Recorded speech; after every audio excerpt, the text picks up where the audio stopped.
Maliban sa ilang lungsod at karatig lalawigan, kanya-kanyang abiso ng suspensyon ng klase ang maraming eskwelahan. Ang Department of Education kasi, ipinasa na ang desisyon sa lokal na pamahalaan, sa eskwelahan at sa magulang kung papapasukin ng mga bata kapag malakas ang ulan pero wala namang nakataas na storm signal. Ang resulta, nagkalituhan, perwisyo pa ang inabot ng mga bata na nakapasok na. Nakatutok si Jam, si Santos. Ganito ang inabot ng mga estudyanteng sumuong sa lakas ng ulan kaninang umaga para pumasok sa eskwelahan. Maraming daan ang binaha, nagkahirapan pati sa pagsakay, sumikip din ang daloy ng trapiko sa ilang lugar. At dahil wala namang storm signal at hindi na ang Department of Education ang nagdedesisyon sa mga class suspension, nagkanya-kanyang deklarasyon ng walang pasok ang ilang eskwelahan. Marami raw sa mga bata nakapasok na bago pa matanggap ang class suspension. Ang mga magulang tuloy, di maiwasang makonsume tuwing ganito ang sitwasyon. Siyempre, nakabihis na yung anak mo, pumasok sa school, tapos sasabihin suspended. Siyempre, babalik rin yung mga bata. Hindi ko na lang papapasukin kasi mahirap na baka magkasakit. Sa DepEd Order No. 43, inaanunsyo na kapag walang storm signal warning, hindi na sila mag-a-announce ng class suspension. Ibinasa na nila ito sa mga local government unit o sa mga mayor. May kapangyarihan ding magsuspende ng klase ang school administrators. Depende sa kanilang pagtataya kung malalagay sa pangalibang mga estudyante kung wala pa ring suspensyon ng LGU. Ayon sa DepEd, mas praktikal daw ito dahil ang mga mayor ang nakakaalam ng sitwasyon sa kanilang lugar. Kaya't sila po talaga ang nasa posisyon na makakaalam kung ano ang sitwasyon dapat ng ating mga paaralan o ang mga daan o yung mga kondisyon kung ito po ba'y magiging mapanganib o hindi para po sa ating mga mag-aaral. Pero bili ng DepEd sa mga lokal na pamahalaan at school administrators. Kung magsususpende man daw ng pasok sa mga pang-umaga, dapat nai-anunsyo na ito bago mag-alas 4:30 ng umaga. Sa panghapon naman, dapat may anunsyo na bago mag-alas 11 ng umaga. Pero ang Quezon City Government, tila nalito rin. Aminado ang lokal na pamahalaan, hindi sila agad nakapag-anunsyo dahil inalam pa raw nila ang sitwasyon sa iba't ibang bahagi ng lungsod. Napakalaki ng lungsod Quezon. So, may mga lugar na umuulan, may mga lugar na hindi umuulan, may mga lugar kami na baha na, yung iba naman wala namang problema, no? So, napakahirap din magbigay ng isang blanket suspension. Dahil sa nangyari, magsasagawa raw ng iba't ibang hakbang ang Quezon City Government para mapabilis ang pag-anunsyo ng suspensyon ng klase kung kinakailangan. Ayaw naman daw manisin ng Malacanang sa kalituhan na naman. Ang DILG, sinabing posibleng naninibago pa raw ang LGU sa bagong polisiya. Jam si Santay, nakatutok, 24 oras. Narecover na ng Philippine Coast Guard ang isa sa tatlong nawawalang pasahero ng MV Josil 2 na lumubog sa El Nido, Palawan noong nakaraang linggo. Natukoy na rin nila ang eksaktong pinaglubugan ng barko.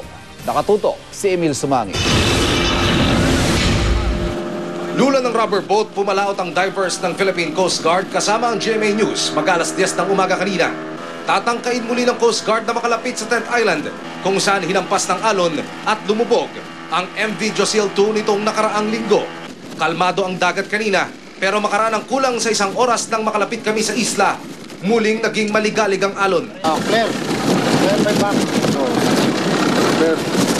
Lumayo ng ilang metro ang rubber boat at isinagawa ng rescue divers ang pagsisid sa dagat.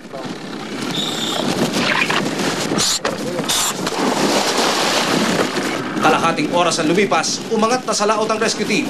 Wala pa ring bakas ng 2 pasaherong nawawala.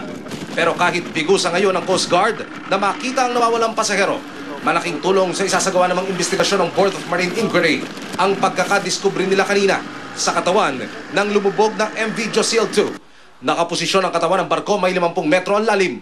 Wala na sa pwesto ang makina, kulang-kulang na rin daw ang mga bahagi ng barko. Natagpo naman natin siya, pero agad-agad din tumigil tayo dahil malakas ang alon, malakas ang hangin. So malakas din ang kuryente sa ilalim.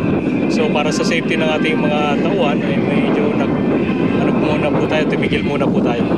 Sa kabila ng nakaraang masamang panahon, dinarayo pa rin ng mga turista ang malalaking isla ng El Nido. Halimbawa na lamang dito sa mga isla ng Somiso, Lagan at Minilok, tad-tad na ng mga turista ang shoreline. Malakas po masyado, hindi kaya ng boat natin. Masyadong maliit siya, so kailangan pang pahinay-hinay mo natin yung alon.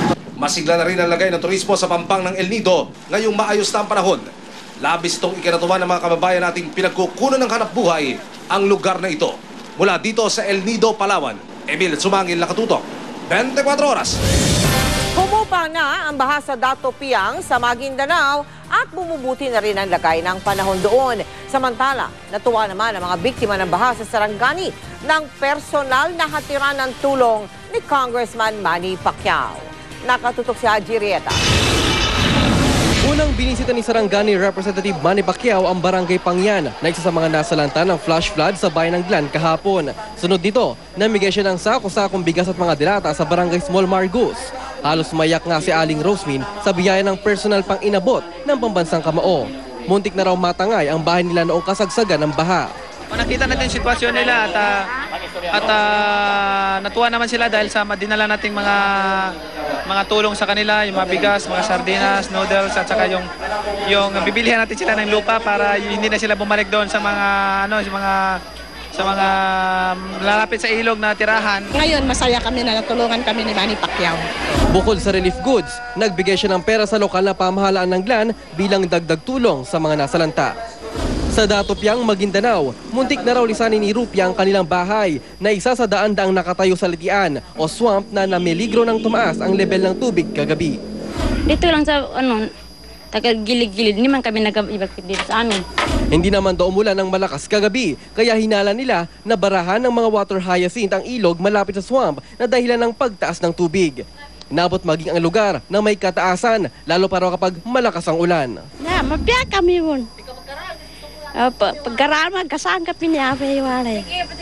Ganito raw ang karaniwang struktura ng mga bahay dito sa bahaging ito ng Dato Piang, Maguindanao. Dahil bukod sa mababang lugar, mabilis din na tumaas ang level ng tubig dito. Ang bayan ng Dato Piang ay isa lamang sa mga mabababang lugar sa Maguindanao. At ayon sa mga residente, kapag umapaw ang isa pang ilog na Rio Grande de Mindanao, ang pinakamalaking ilog doon, tiyak na lubog ang kanilang bayan. Karamihan sa mga residente may mga bangka na maaring gamitin sa paglikas sakaling muling tumaas ang tubig.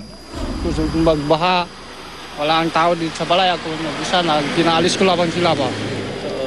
Para kahit kusog tubig, hindi sila ba. Hindi nangangamba mga residente sakaling tumaas muli ang baha. Handa naman daw silang lumikas kung kinakailangan. Mula rito sa Maguindanao, Haji Rieta, nakatutok, 24 oras. Ngayong tagulan, nariyan na naman ang banta ng dengue. Kaya may paalala muli ang Department of Health. Nakatutok si Victoria Tulad. Mahigit 32,000 na ang naitalang kaso ng dengue sa buong bansa mula Enero hanggang Hunyo. Mas mataas kumpara sa 31,000 na kaso noong parehong panahon ng 2011. Sa North Cotabato halos dumoble ang bilang ng mga na-dengue. Ayon sa North Cotabato Provincial Epidemiology Surveillance Unit, aabot sa 600 ang may sakit. Sa Ilocos Norte naman, sige ang paglilinis ng kanal ng lokal na pamahalaan. Isang 6 na taong gulang na bata kasi ang namatay mula sa kulang 100 kasong naitala.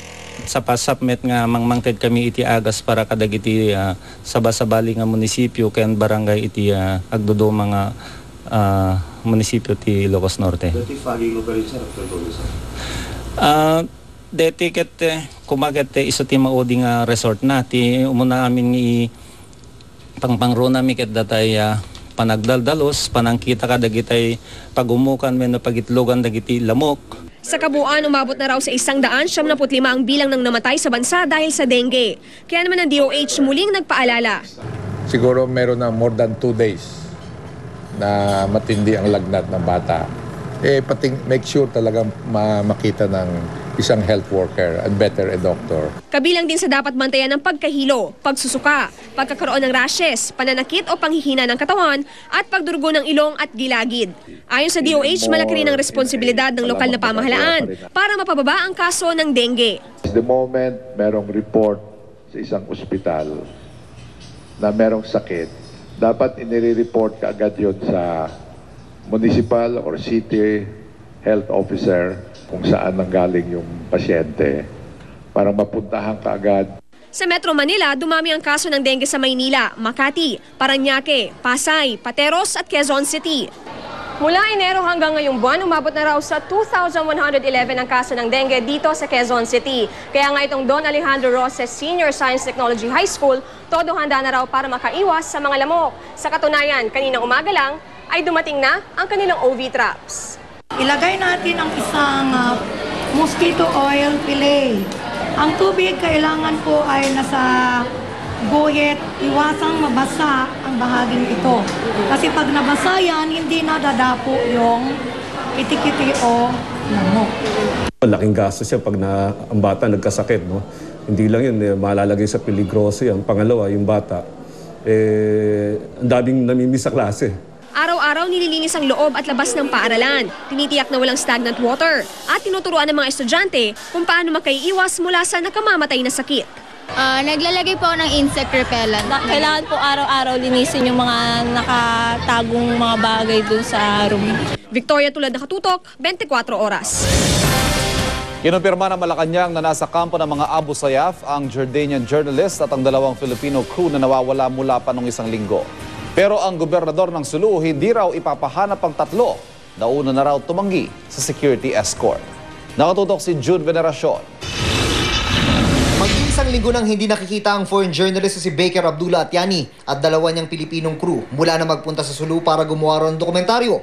Si Atiani ay bureau chief ng TV network na Al Arabiya. Isa siyang Jordanian national. Sabi ni DILG Secretary Jesse Robredo, nakatawag na raw ang Pinoy crew ni Atiani sa isang boss nila sa Maynila para sabihing nasa kampo na sila ng isang Abu Sayyaf commander. Hindi malinaw, ani Robredo, kung may ransom demand na nais iparating. Ang malinaw lang kay Robredo at sa Malacanang, kusang loob na nagpunta sa kuta ng Abu Sayyaf ang grupo ni Atiani. What we can confirm is that he's in the hands of ESG and that he went there voluntarily for an interview. We were informed Saturday that we were informed that we were providing security for him.